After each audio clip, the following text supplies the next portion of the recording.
thanks everyone for coming along. This talk that I'm about to give today is based on some of the work that from my colleagues at Giving What We Can, Luke Freeman and Shia Hoymakers. So I'm really grateful for some of the ideas that they put together here, but also this is my own take on things. So any controversial points I think we can assume are from me and not from them. All right. So I wanted to start off asking a question, a rhetorical question. Why should we try to continue spreading the principles of effective altruism? It's been a pretty difficult year for many of us, and some of us might have been wondering whether effective altruism in its current form is a project that we should continue. But for a relatively small movement within the broader scheme of philanthropy, but then also in the even bigger scheme of trying to make the world a better place, effective altruism and evidence-based philanthropy are having a really big impact. The project of effective altruism is doing a lot of good in the world. It's helping to find and support more high-impact work so that we can make faster progress on some of the world's most pressing problems. But before we go any further, I'd like to acknowledge that there have been individuals and organizations practicing what we call effective altruism before that term existed for decades. And we're really lucky to be developing the ideas and work of the many people who came before us and saw the need to effectively use our resources to help others. And now we're going to get into a few case studies demonstrating the kind of impact that the principles of effective altruism are having. The Humane League, I think, is a great example of an organization that is pursuing evidence and reason to achieve more impact. They were founded in 2005 as a small grassroots organization to protest foie gras at local restaurants in Philadelphia. And as they grew, they widened their scope to all animals being raised for food. In 2013, they launched the Humane League Labs, which conducted some of the first empirical studies on animal advocacy strategy and tactics.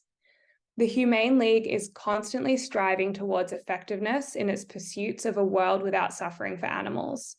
And now they're more focused on corporate campaigns where there's evidence to suggest that this is an effective way to improve farmed animal welfare.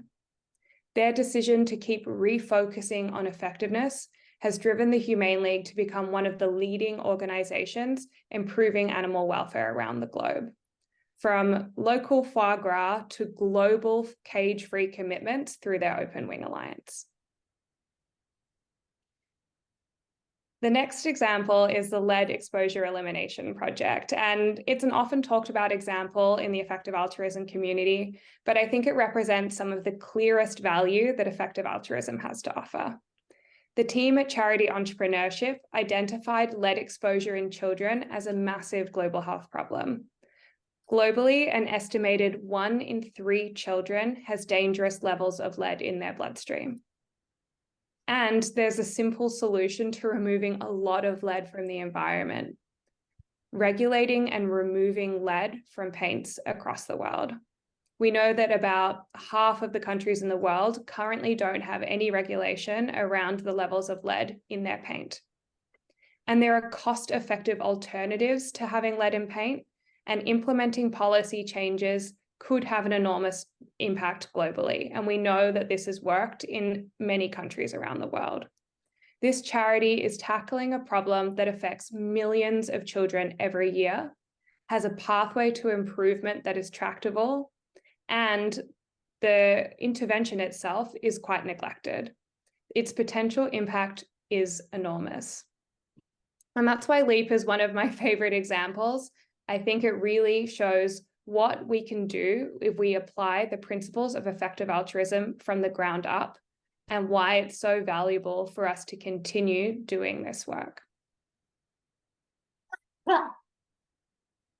But beyond specific charities doing amazing work, we've also started to create a more cultural shift, and we've influenced others to take their profit-generating businesses to donate at least 10%, if not much more, to highly effective charities. Like 3D Total, who we've got up on the screen here. They're an educational publisher who recently passed the £1 million donated mark. and Western Pine Realty in Vancouver, who advocate for effective giving with their clients in addition to donating. There are also now more than 8,500 people who've committed to give at least 10% of their income to highly effective charities over their lifetimes, along with tens of thousands of donors who are supporting these highly effective charities. We are really creating a broader culture of effective philanthropy where impact comes first. And then if we zoom out from our own community, we're even having an impact on those who come from a more traditional stance on philanthropy. Charity Navigator is one of the central places to go in the US to look up a charity and where people are considering if this is a good or efficient charity. Back in 2013, Charity Navigator was so opposed to the philosophy of effective altruism that they referred to it as defective altruism throughout their op-ed. But more recently, Charity Navigator has begun to include impact metrics in its rating and has released an article on effective giving. So it's clear to me that effective altruism is doing a lot of good in the world, and that these principles are really making a valuable impact.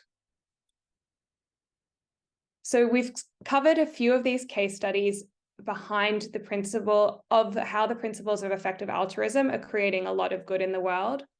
And over the years, the way that these principles, have taken form has changed.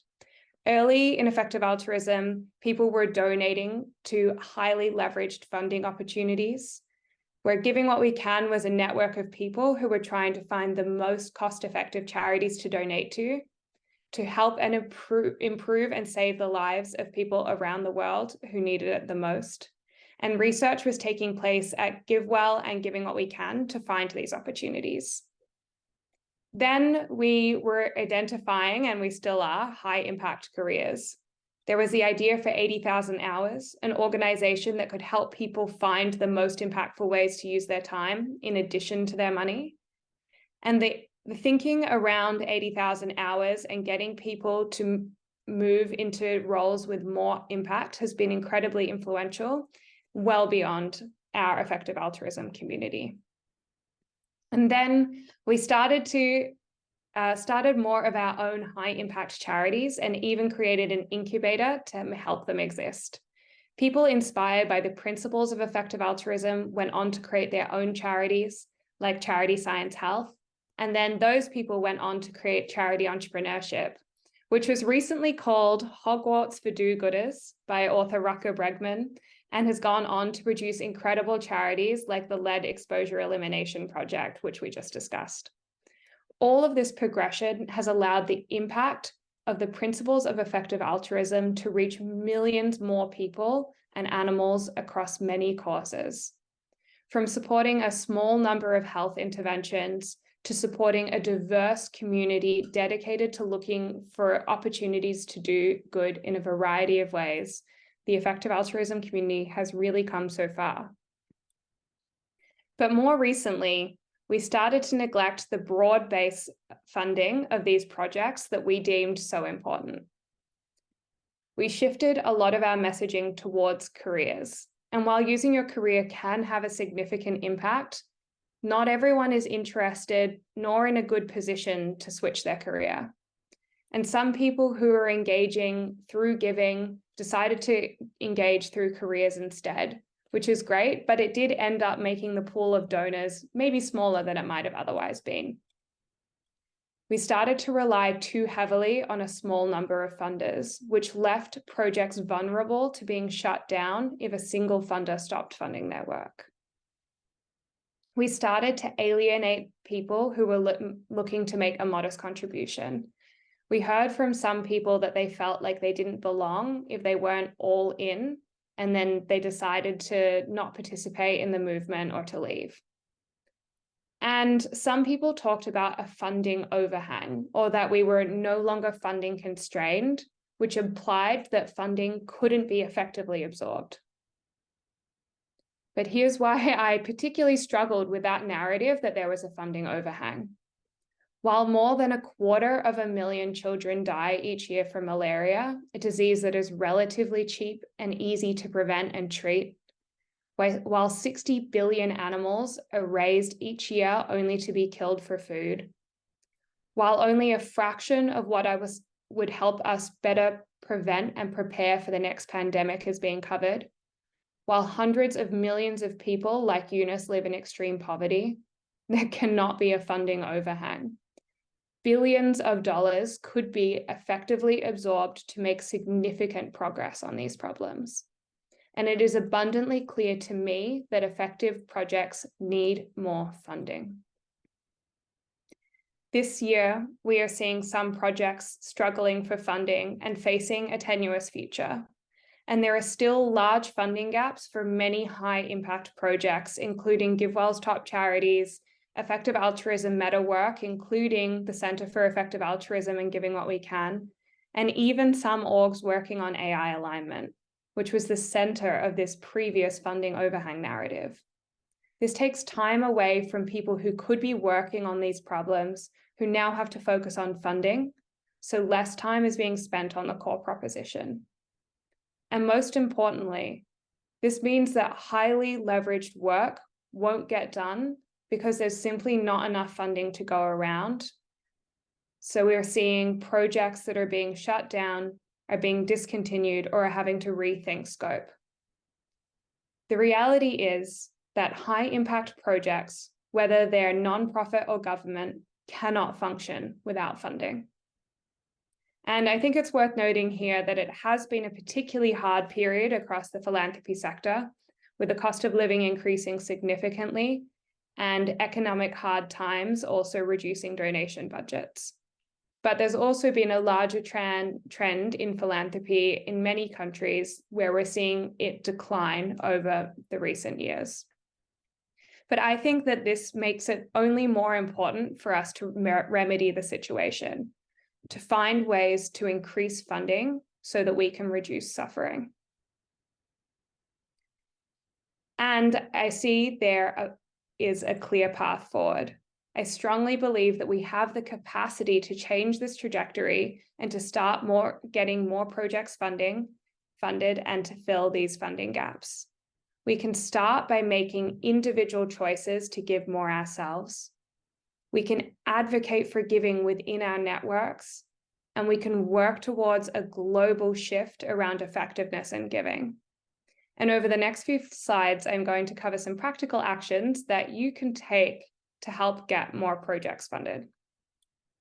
Starting with what each of us can do. We can choose to give. There's a lot of power in giving. Starting with even a minor donation across different high-impact causes can do an immense amount of good for the beneficiaries. This also allows us to become better advocates for impactful giving. Practicing what we preach is a really great way to inspire others to join us rather than simply asking them to engage in something that we haven't done. We can take a pledge. Pledging can help us to commit to a life full of giving and help us stick to our values. Taking a pledge helps us remind us to give regularly, but also provides the structure and support to do so. And we can create a donation budget. Pledging might not be right for everyone, although Giving What We Can does offer trial pledges ranging from as little as 1% for 6 months, so that most people could see how a pledge fits into their life. But if you're not able to pledge, we recommend creating a donation budget to help you think strategically about your giving and where your donation can have the greatest impact. When we take the time to be intentional about our giving, we're able to evaluate what is most aligned with our goals and what might be the most impactful ways to reach them. And before you think that our individual donations don't add up, lots of high impact charities might benefit from even just $50,000 to close their funding gaps for the next year, which really could be like the people on this call giving a significant but doable amount could be the difference for one of these charities to close their funding gaps and be able to operate into the next year. Within our network, there are also a variety of ways for us to promote effective giving. You could try your hand at fundraising, organizing or participating in fundraising events within your university, your workplace, your professional social networks, whether that's a charity run, a poker night where you're donating the winnings to impactful charities, or launching a creative project that supports high impact causes. Fundraising is also much more than just about the funds. It's about the advocacy and empowering others to join us. You can share your journey. So if you're actively already giving, consider sharing your commitment with others, talking about your pledge, sharing articles about effective giving, or even celebrating the recent successes in the causes that you support. One idea could be to host a dinner discussion to talk about your donation choices at the end of the year, which could spark an open conversation and inspire others to get on board. You can introduce impactful connections. So even spending 30 minutes scrolling through your social networks like LinkedIn or Facebook, finding some people that you think that really might be interested in supporting a high impact charity that you know about. So for example, if you have someone in your network that is really interested in mental health and supporting mental health interventions, maybe providing a recommendation for a high impact charity working on mental health could be really interesting and useful to them. That could be a really great way to help someone get funding and help someone else achieve their philanthropic goals. You can also extend invitations. You could invite people to come along to talks like this. You could invite people to a session at one of our new Giving What We Can local groups, which we just launched today, which I'll talk about a little bit later. But you could also even just start a lunch and learn session at your workplace, or get Giving What We Can or One for the World to host a talk for your friends, your colleagues, anyone else. And then within effective altruism, I think that there are a couple of specific things that we can do.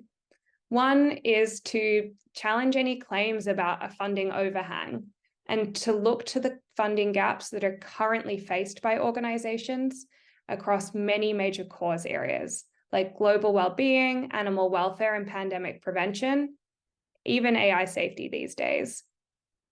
If we see an unhelpful narrative, I think it's really helpful for us to start to shift the conversation there. And secondly, we can welcome people into the community and celebrate all different types of engagement. A healthy community has people who are involved to different degrees and in different ways. We all have a shared goal of improving the world effectively, and to see people leaving or not engaging because we were too narrow-minded about what impactful looks like would be a shame. People who give effectively as their main path to impact should feel welcome in the community. And then more broadly, we can advocate for effective giving in a variety of settings. For example, in Australia this year, we had an opportunity to write submissions to reform the laws in this country around what could be considered a tax-deductible charity. We should also be engaging people in the broader philanthropy space to help share knowledge and help them increase the effectiveness of all philanthropy. We can write to our favorite podcast hosts and tell them about the high impact work of our favorite charity. And we can also continue to dispel myths that charity doesn't work, that it's all ineffective, or that we should just give up on trying. Together, we can really make a meaningful impact towards closing these funding gaps and ensuring that the principles of effective altruism achieve their potential in the real world. Beyond the enormous good that getting more funding towards high impact projects achieves, we believe that promoting effective giving is a positive norm worth spreading regardless. It helps the core principles of effective altruism spread more widely, like impartiality, altruism, and open-mindedness. It promotes taking positive action on major global problems, combating the reaction to do nothing when the problem seems overwhelming, This is something that I'm seeing more and more in younger people. I've seen many young people I know diagnosed with climate anxiety who are having serious reactions to the global challenges of the world. And I think that being able to promote tangible ways to do good is a really great way to combat a lot of that anxiety. And it helps us remain connected to the good that we want to see in the world. And to help you on your journey to promote effective giving, Giving What We Can has created lots of ways for you to engage. We host a donation platform, which allows you to donate to highly effective charities and funds, which currently has tax-deductible options for the US, the UK, and the Netherlands. We have fundraising pages that you can set up for you or your group. We have a guide to talking about effective altruism with the people in your life. And we have event guides for lots of different types of events, including giving games, introductory presentations, and so much more. And we have also just today launched our new community strategy, which I'm super excited about. We have launched a new online community Slack workspace for people to connect all around the world about effective giving. And we have started a number of local groups in major cities, and we're seeking applications for those who'd like to found a Giving What We Can group in their city also. But before I close, I wanted to talk about the vision for the future. There are significant global challenges that we face that are causing or have the potential to cause significant suffering. Billions of dollars could be absorbed very quickly in order to make significant progress on these problems. And we'd only just be getting started. The focus areas of effective altruism are the patients at the top of the list in the emergency room, but we must not forget about all of the others that are waiting. In my view, we should be advocating for much more funding to treat more and more patients so that we can work through the backlog and get everyone the help that they deserve. We should be trying to generate more funding until the health and happiness of every last being is secure. And that is why effective giving is such a critical part of the future of effective altruism. It unlocks the ability to work our way down the triage list and multiply the positive impact that we are able to have. And each of us has the ability to help move us collectively further towards this world. Thank you. That's the end of the presentation. I'm going to stop sharing my screen.